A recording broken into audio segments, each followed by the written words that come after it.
Today is going to be one of the most important days ever as the summation is heard, the final arguments in the disqualification motion regarding Fani Willis and the Fulton County DA. That is what this is about. And what nobody, and I mean nobody, is talking about is the unique composite of personality types that we are seeing. We have never seen anything like this. And what happens is because, and you know, and I know, because you have you have a black DA who is going to be using ready to use that race card like Ricky Jay, who would throw the card. He could remember him, the great sleight of hand. He could take a throwing card at you. She is ready to go. That's all she's got. It's all she's got. I'm a proud black woman and you're coming after me, and that's what this is about. And it's Trump and MAGA and white nationalism and white supremacy, and she is ready to move. That's all she has. Let me say this again to you. Make sure you understand it. We got to be adults about this. You got to know the lay of the land, or the lay of the lamb, as this one salesman told me years ago. This is what's happening. And you have to understand, unpacking this, a term I hate, but delving deeper and plumbing the depths of this, you have to understand who this woman is.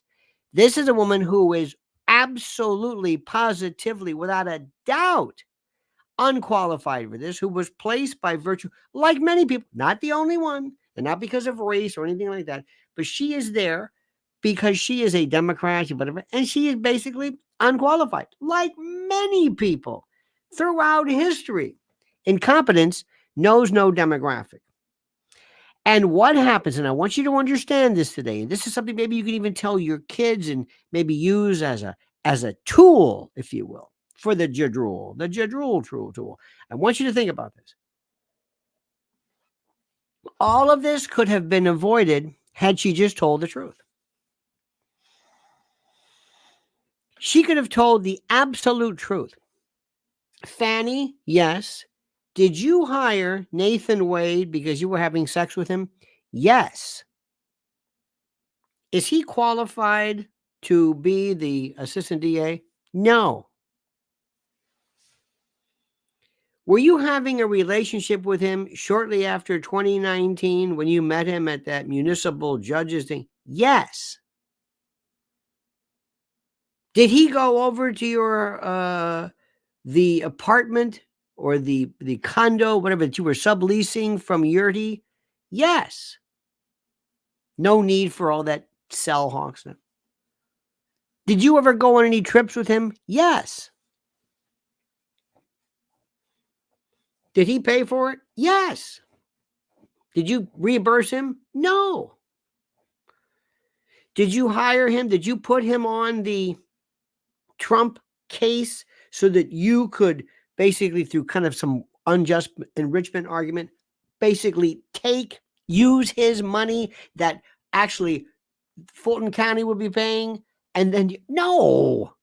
And that's true. I don't believe she said that. I got an idea. In order to go on trips to Aruba and Napa Valley, I'm going to hire this guy, pay him $650,000, $700,000 so that he'll No, I don't believe that for a moment. No. It was about, that's all it was. That's all it was. It was all about poo-de-tang. That's it. Period. That would have been the end of it. Do you hear what I'm saying? That would have been the end of it. Because you could say, that's not, that you may have some ethics problem. By the way, there's an ethics complaint going on March the 7th that the people are going to be, whether she violated the ethics rules based upon Georgia, whatever. Okay, fine. Whatever. Fine. Terrific. Fine. Okay. Okay. Fine. I mean, do you hear what I'm saying? Do you hear what I'm saying? Do you? Do you hear what I'm saying? Does this make sense to you? I hope it does. I hope it makes sense to you. I hope it does. Because that's the beauty of this. That's the first thing you've got to understand about this. Everything was self-inflicted.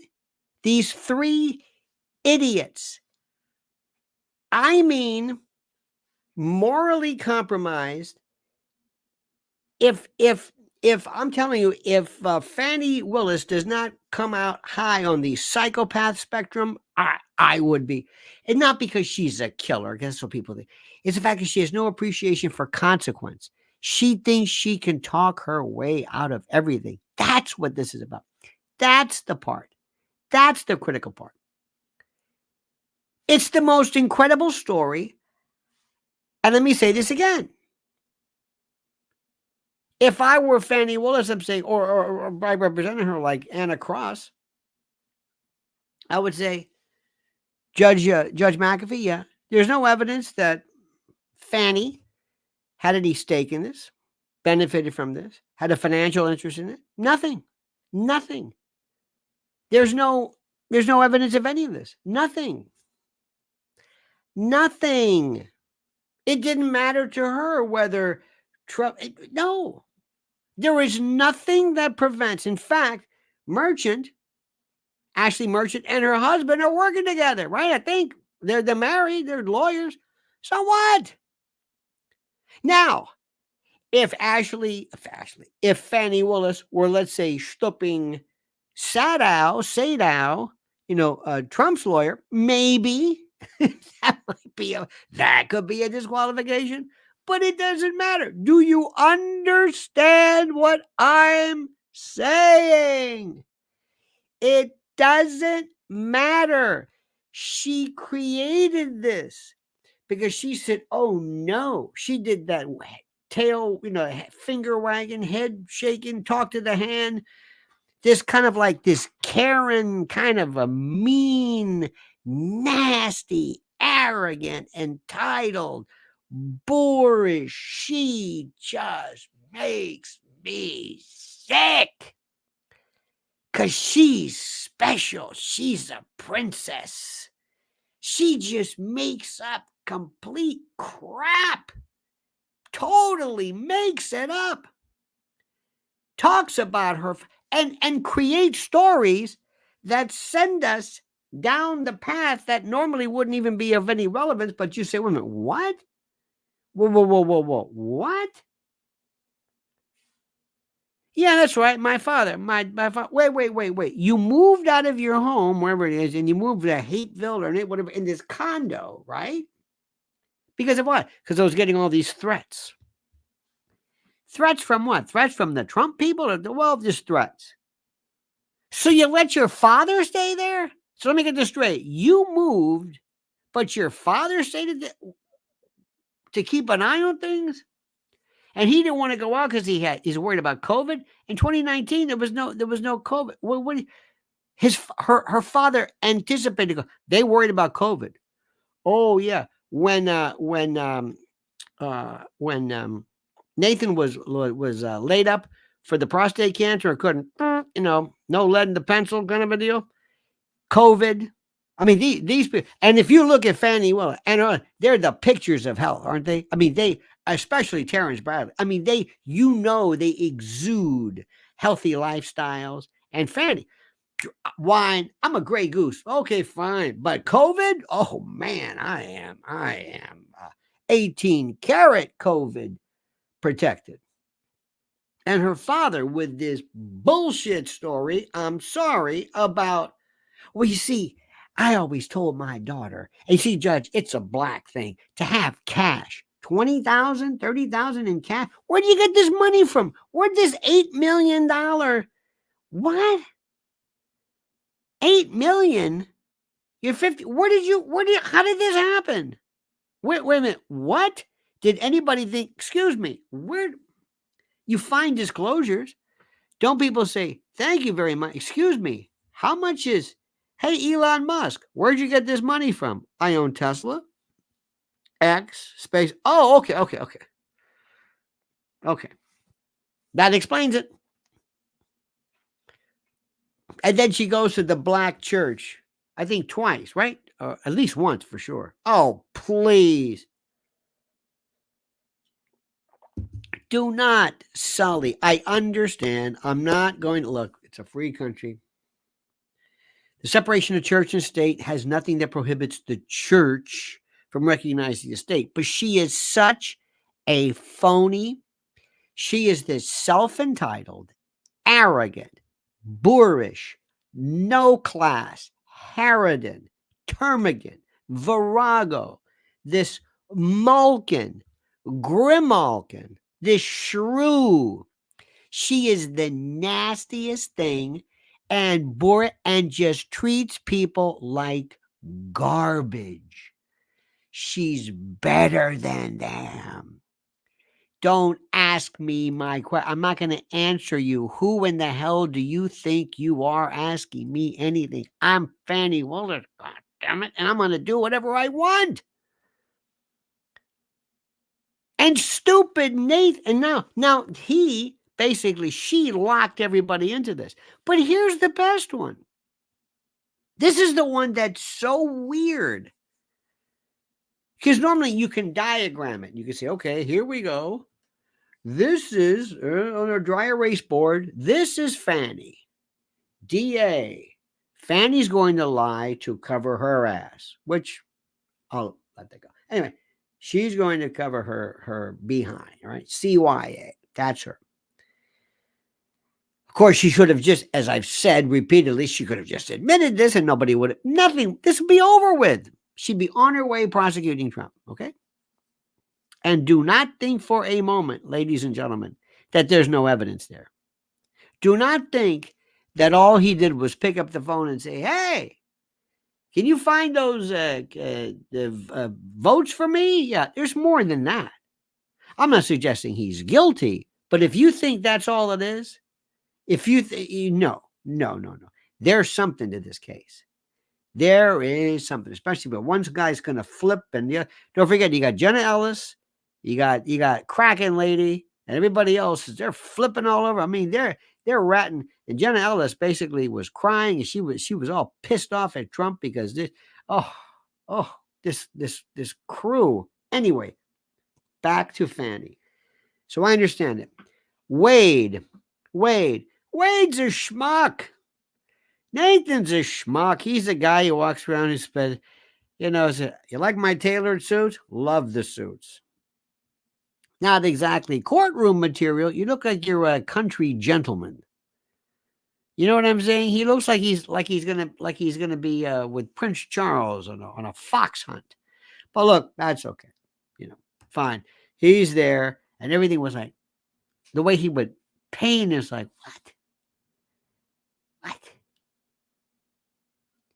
He didn't remember. It was so. My favorite is it was suggested that when he in actual divorce pleadings, he's asked under oath, did you have sex with another woman? I was like, well, not when I was happily married. This guy on his own decides I don't think I was married. In my mind, what I think is I don't think I was married.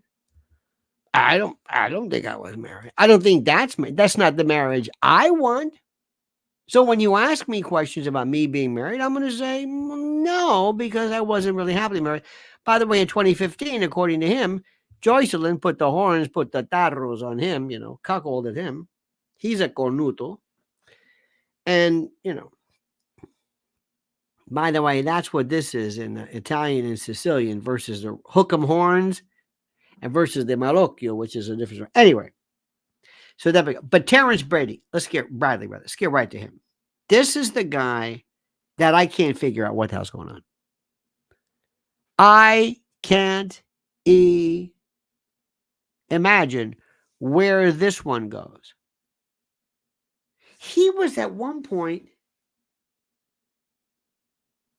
he himself was making a few bucks doing, I don't know, something. They were spending money on, you know how it is. He was doing some kind of working a little bit for the DA and doing and listen, it's great to be, look, when you're like this with the DA, your law partner, your buddy is stooping the DA and they could throw some bone. They always have extra, and I think there was something where he was doing arraignments or something, or something, some kind of, here, you could be my special liaison. Check out the names of the Fulton County DA. Look at the names. One was judicial, this and that. Okay, fine. So this is numbnuts, okay? This is Terrence Bradley. This guy looks like, well, he looks like he is one cardiac misfire from face down in the oatmeal, because he does not look well. And and the stress this is putting on him and whatever. But here is a guy who, remember this, you think he would say, most people would say, I'm not going to say, when Ashley Merchant tries to get a hold of him, I said, listen, do you have any information about Fani and Nathan and maybe he should have told her, get your ass out of here. I don't know you. Goodbye. Are you kidding me? This is the DA. You want me to tell you, wait a minute, what? You want me to give you information to help you in your motion to disqualify the DA and my best friend who's tagging this one, or maybe they say last year they ended it, or 2022. Anyway, who knows? But the point is, what? I want to be the guy who was known as, I didn't give anybody up. I'm not going to rat anybody up. I'm not going to pull a Sammy the Bull here. No. I may look stupid, but I'm not stupid. What possibly in Fulton County? I also a proud Democrat, proud black man, proud attorney, whatever the demographic you want me to go on the record of having helped Donald Trump and the Republicans and the what in this, with this office and this, are you could, and I'm sorry, this is, you got to be politically cool. You've got to be out of your mind. I don't know you. And you think he'd be on the phone. And what I would have done if I was Terrence, I'd call up Nathan and say, listen, do me a favor. You tell Fani, they're coming after you. They're gunning after you, okay? I don't know them any kind of, privilege.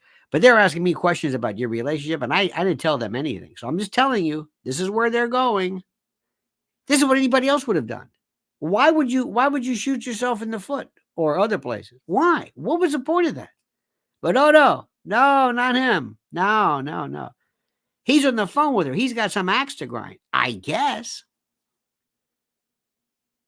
And it's so weird. Anna Cross, The Office is so strange. Listen to this one. This is my favorite. If they're fighting, if they're saying, oh no, this is privileged communication. What? It's privileged communication. Let me get this straight. The DA's office, you don't want Mr. Bradley to testify because it's privileged communication. So are you saying it's true? Are you saying it's true? As opposed to saying, go ahead and testify. It's nothing. It's ridiculous. And by the way, when you take the stand, Mr. Bradley, we're going to bring up why you left the law firm and the accusations of sexual misconduct and how you settled. So go ahead. So they're both, they don't want him to testify because I guess he's telling the truth. And then they're saying what he's saying isn't the truth. It doesn't make any sense. None of this makes any sense. So he's there. There he is with Ashley Merchant. Yeah, sounds good. Absolutely. So you're saying they had a relationship? Oh yeah, absolutely. Yeah, so okay. Sound good. Looks good to me. You sure about that? Absolutely. Looks good to me. Okay. All right. There you go. What the hell is this? What is going on here? It's nuts. It is crazy. And then he gets on the stand and then he doesn't remember. But he's so bad. Who doesn't answer? Who takes 10, 15 seconds to answer a question with no sound? You know how long that is?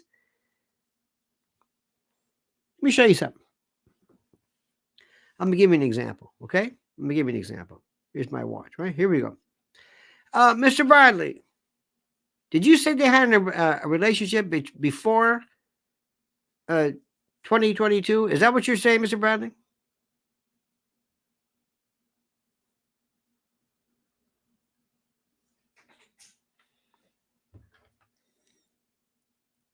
That's just 10 seconds. That's just 10 seconds. Who talks like that? He's doing 15, 20 seconds. I mean, this is the weirdest thing anybody's ever seen.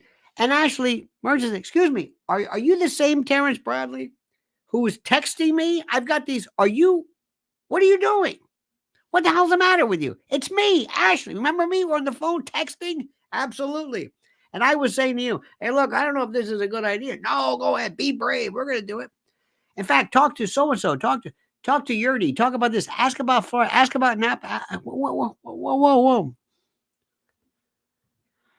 And then he says, wait a minute, I got to be careful because I called the Georgia Bar Association to get an idea about, excuse me, now you're worried about privilege? Why are you on the phone? Why are you texting, you schmuck?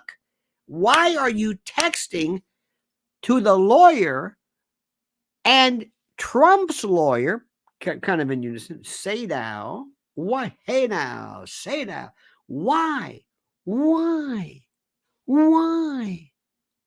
What is going on here? Now, if this were reality, if this were planet Earth, Judge, our friend Mr. Judge McAfee, Scott McAfee, would say, excuse me, yeah. I don't even know why we want to have the hearing. I'll tell you right now what I'm going to do. Just save yourself some time. I'm going to disqualify this office. Now, unless you want to put on something to rebut, Madam District Attorney and Mr. Wade and Mr. Brett, well, you're not even really a part of this. It's the office of the DA. That's the party here. Not Wade. Wade's not on trial. Bradley's on a trial. Your office is not even you, Madam Prosecutor. You arrogant, boorish bully.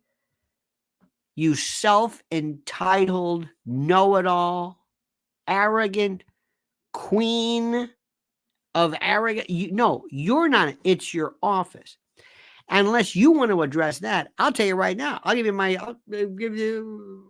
Tell you right now, you're disqualified because I've done this before for less. There's no way I'm going to allow this. You have mucked this up. Had you just told the truth from the beginning, this would all be, no, but you dug yourself into it.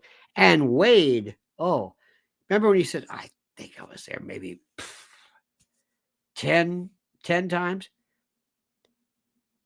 They got the phone, 20,000 calls, the text, and they show him driving in the middle of the night for a booty call. And then she had, this is the best. Then you have the DA basically going on record that says, well, this cell technology doesn't really mean much of anything. Excuse me. Hi. Yes. Ms. Madam Radia. Yes. I represent somebody who you put away in large part based on this technology, which, let me get this straight. Let me quote, you say this doesn't work and you use that? As an officer of the court, you used this before for Michael. Let's see. And I think we're going to do a motion to set aside the plea. We're going to do a new trial, newly discovered evidence. I'm going to go back to trial. I want to retry this now. I didn't know that. I thought that when you put in information, you vouch for it. That's like me being a prosecutor. And I'm saying, that guy who analyzed the drugs that, the fellow who said that your client had cocaine. Yeah, well, guess what? He doesn't know what he's doing. And I know that now. Wait a minute. What? We pled guilty believing he was qualified. Oh, no, not at all. And we pled guilty thinking that this cell hawk, and now you're saying it doesn't work? I mean, it's like layer upon layer upon layer, and then this gets deeper and this gets deeper. And and not only that, Wade's looking at maybe perjury in the divorce case, maybe perjury from the Bar Association, maybe sanctions, and then you have the ethics department, and then what's her name's got perjury. This is perjury. And if the 65 Project applied to Democrats the way it applies to Republicans, that would be it. It's unbelievable. It's unbelievable. It's a new world out there, my friends. It's a new world. And what this is not so much the story about you said this and you said this. This is a story about everything. Now, I want to add this one little change of subject for those of you. How many of you happen to catch Joe Rogan and Katt Williams? I'm changing the subject now because a lot of times you get very upset about it. You go, are you changing the subject? Yes. How many of you, did you see this? Did you see any of this? Okay. Please do. I don't watch Joe on Spotify. Well, this was a YouTube channel. I think this is the first time that Joe introduces this long form on his podcast. Okay, no, nobody saw it. I can't believe it. Okay, Mystery saw it. This was the case that this was incredible. Joe Rogan, who was, I think, the most powerful person on the podcasting platform, basically did a shout out and said, I want Katt Williams. Why? After the Shannon Sharpe Club Shay Shay explosion. I mean, it was the biggest thing anybody has ever seen ever. And it was great because I think they were drinking and they were up and they were like mean and it was great. And it was the most riveting. It set the world on. Kevin Hart was going crazy and Steve Harvey and it was great. And Monique, she was good too, but nothing like this. So finally I said, oh my God, look at this. On YouTube, here's Katt Williams with Joe Rogan. Wow. Wow. I don't know how stoned Katt Williams was, but it was like two mumbling stoners. Joe, by the way, I think he's got a better tolerance. But I'm listening to this, I'm thinking, this is going to be great. Laurie Cuck saw it. Well, that's enough. She saw it. And this is what I heard. There's a time when the voices that one hears from Hollywood is not necessarily that which is resultant in a way of understanding that. What? Raul saw it too. What was that? Did any of you ever what? If ever was a kids, yes. Let me tell you what marijuana does to you. This is Katt Williams. This is one of the most successful, one of the sharpest minds.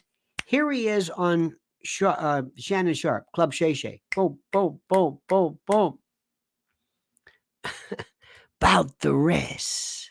I love that. Thank you. Yes, indeed. This is, look how fast he is. Look at the energy back and forth. I love the way Katt Williams uses the stool kind of as his thing. Jumping on the stool. Fantastic. Back and forth, sweat dripping fast. Rapid fire. F and MF. And I mean, it's just like it was beautiful. Beautiful. And when he was on Club Shay Shay, it was perfect. I mean, it was great. And then we get this. And then was it Thelonious Monk or something? What is this? And you see time. And Joe was really trying. And what I found great is the fact that, they've got, look at this. Look at this. Here's proof of the flood. Here's some aerial photos of silt patterns and erosion patterns, which certainly are indicative, I think, of what could be consistent with a diluvian or a flood, a Noah-esque. Well, it goes to show you sometimes what you think may not be true is in fact sometimes the opposite. What? What the hell is this? Now, I think if Joe can get Fani Willis on, oh, I'm there. I'm there. Oh, let me do it. Let me interview her, please. But it's like, what is this? It's like, Katt, are you out of your mind? You just had the chance to go and lay out. You've got and I don't know if you know you could bring into the fold, you've got every conspirator in the world to talk about the evil, dark recesses of Hollywood and how they wanted to emasculate the black man and they wanted to wear a dress and as part of a bigger, and you called it, you didn't say Illuminati. What is the matter with you? Did you hear what he said about his ducks? I don't know if I got that one, Lori. I don't know. All I have is my Trump duck.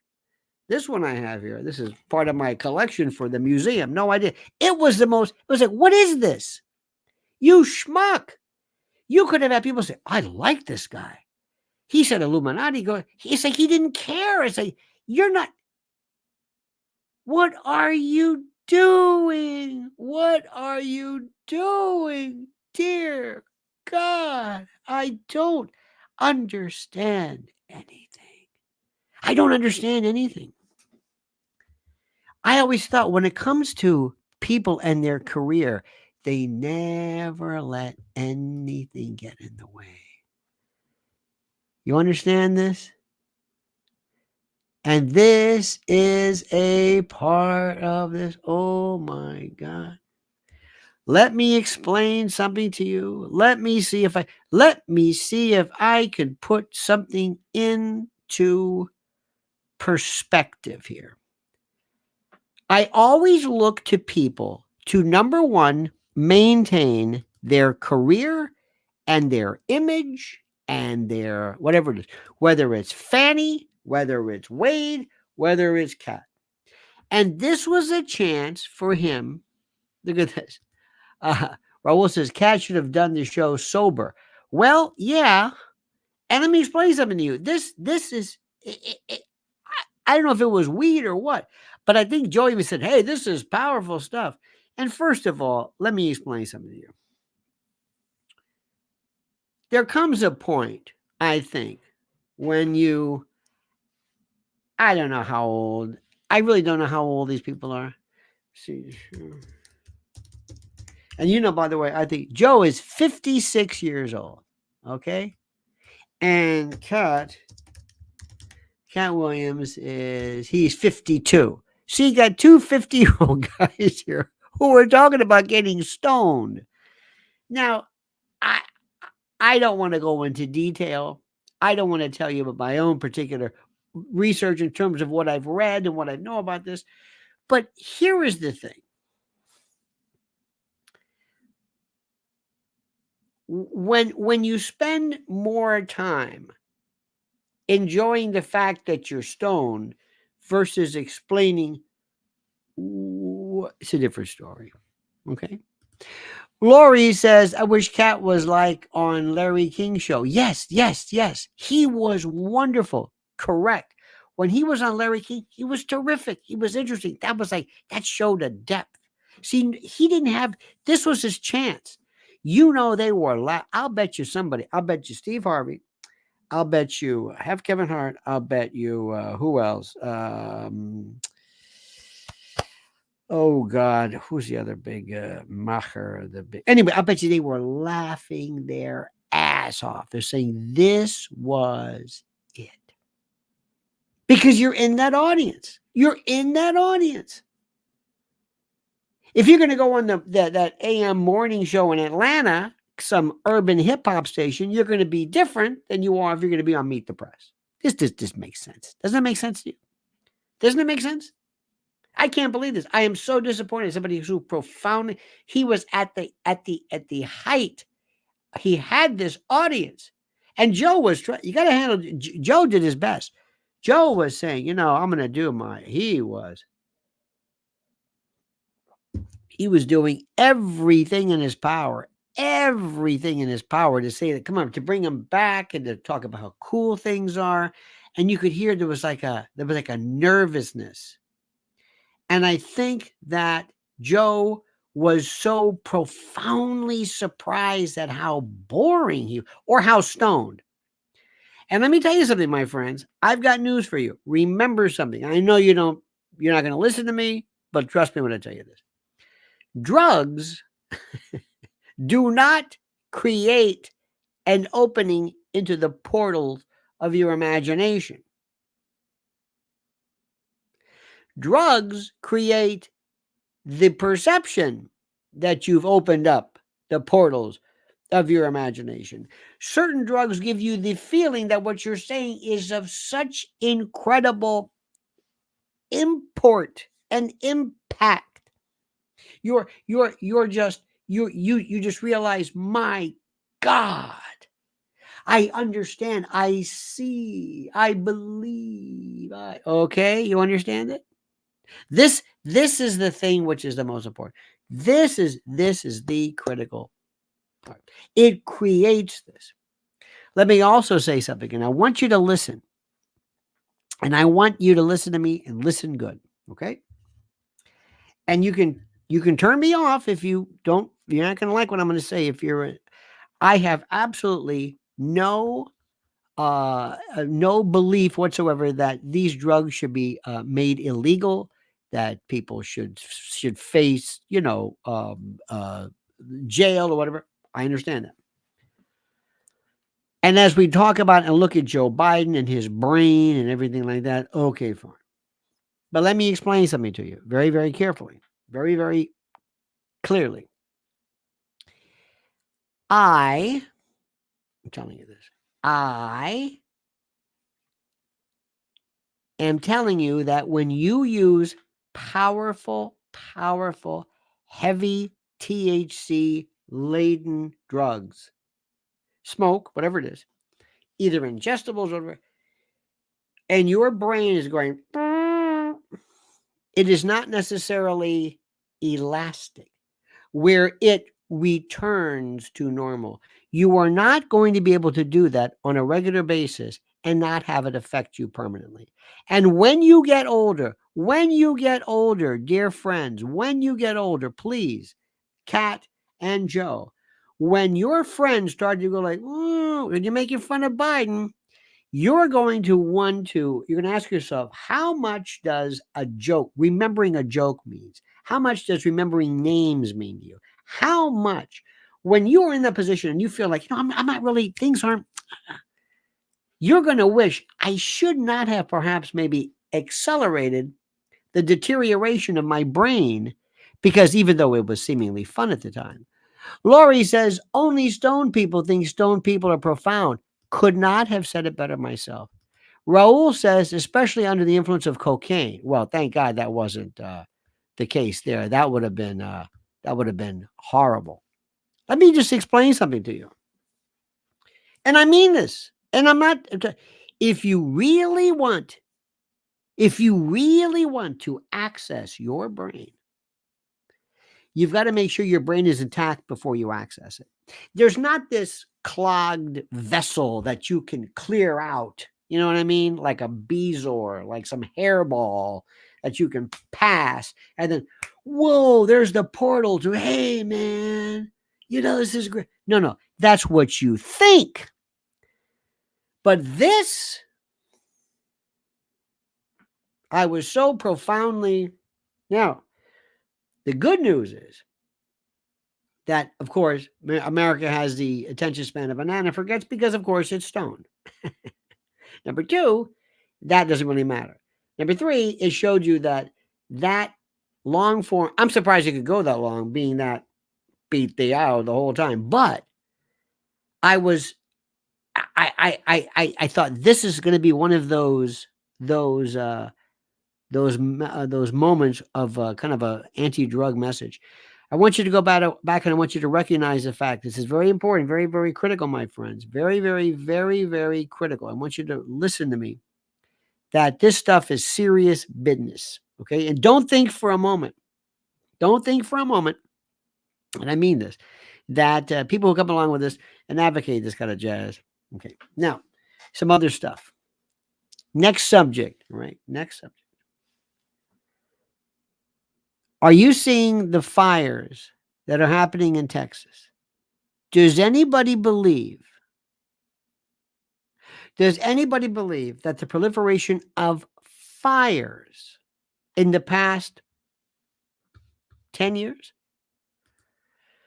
from Northern California to Lahaina that we have completely forgotten?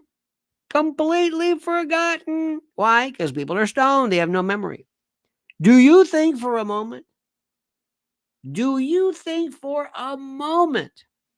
that this is natural?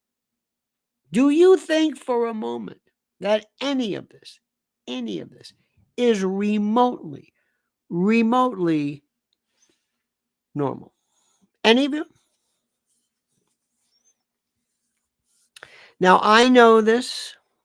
I know that one of the favorite methodological theories of all fires are direct energy weapons. These magical, mystical, mysterious things that people swear they exist, either in satellite or whatever forms, that can take, for example, a home and immediately encircle it with flames, leaving the home intact, but burning everything around it. They believe this because they've said this. Or can target a home and leave the surrounding areas intact. People believe that there are these. They talk about lights that we're not really sure. I think I saw one light or two lights. Then we get into the Marjorie Taylor Greene thing and all this that kind of jazz. But there are people who believe like you, and you ask them, where do you get this information? Show me. Where can I go? Well, I've read it. Where? Well, you're not going to read about it. Well, tell me about the directed energy weapons. Where are we going? Lori says, Roseanne interviewed a Lahaina politician.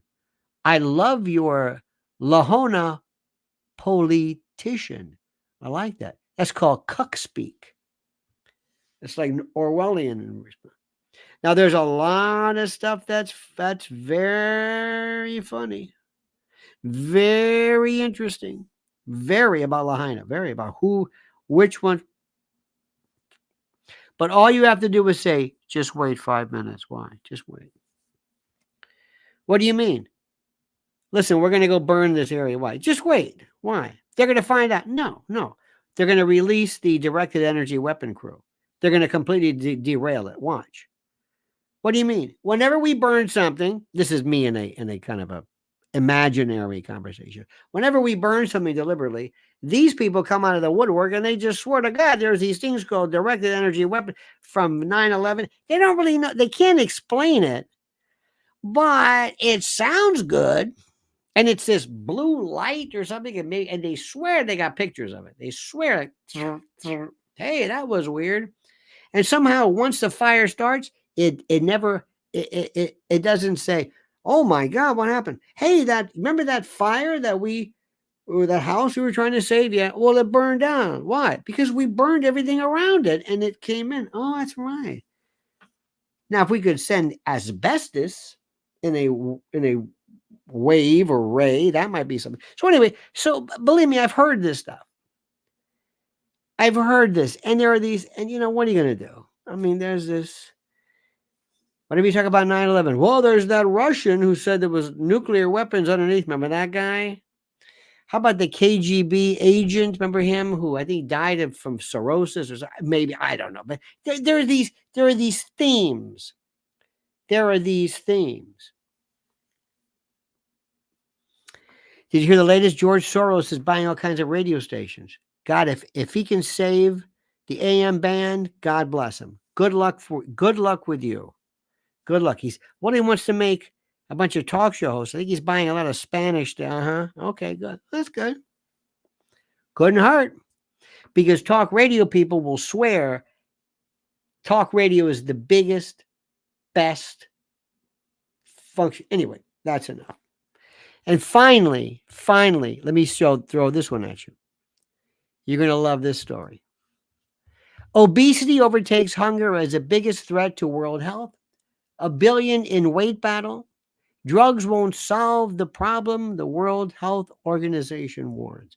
If you want to have fun, talk to people about why there's an obesity problem in this country, and you will love it.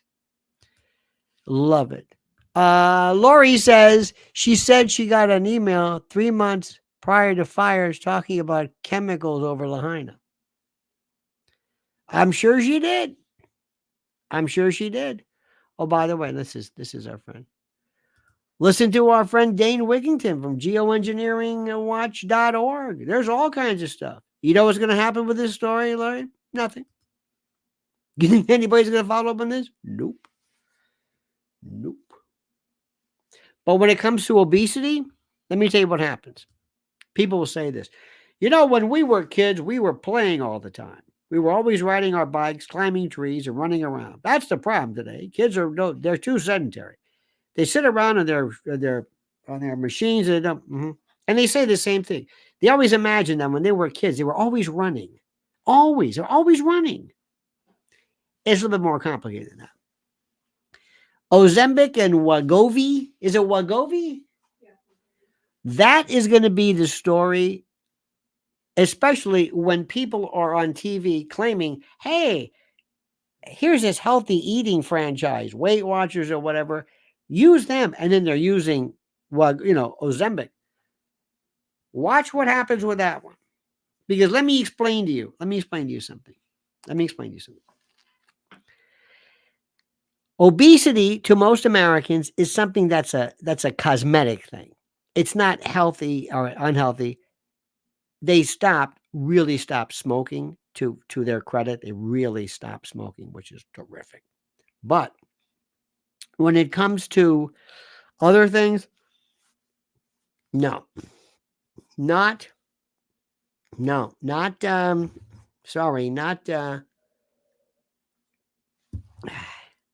any, what am I trying to say? We're not going to have any kind of a problem in people losing weight. That ain't going to happen at all. Forget it. Don't worry about it. Nobody cares about that. Nobody. Nice try. Because if anybody tries I'm not going to eat that lab meat. See, who's talking about lab meat? I don't know. I'm on the paleo diet. What? Yeah, I'm on the paleo. I'm a Neanderthal. I eat meat, and I'm on the Jordan Peterson all meat. You're eating meat only? Also called the Atkins diet, also called the Scarsdale diet, also called the Stillman. I mean, it's been around forever, okay? The drinking man's diet. Oh, come on. Low carb, please. So don't worry about weight. Just don't worry about it. Nobody's interested. All right, dear friends. You have a great, great day. You were fantastic. And to all of our dear friends who weighed in today, this is Lori and Raul. Thank you immensely. You were terrific. By the way, check out. Okay, all right. Check out Katt and Joe. That was something for the ages. All right, my friends. We'll have a great and glorious day. Don't forget, follow Mrs. L. Listen to me. Her YouTube channel, Lynn's Warriors, is absolutely without peer. Go there and check it out immediately. Do you hear what I'm saying? Immediately. Lynn's Warriors on YouTube. You do it. And on X or Twitter, Lynn's Warriors as well. Okay? All right, dear friends. You are terrific. We're going to be watching later on. I'll be following up on the Fani case. Oh, that's just so terrific. And thank you for making it such a great, great and successful format. Thank you so much. And by the way, thank you so much as well. How did we do on our likes today? 400 likes. I would have preferred 800, but look, you've been good, and I'm grateful for that. Thank you. Takes a lot of effort for you to like what you're doing. I know you got to like push a button and poof, that'll wind you. And I appreciate what you've done. All right, my friends, have a great and glorious day. See you tonight at 7 p.m. And don't forget these final words. The monkey's dead. The show's over. Sue you. Da-da.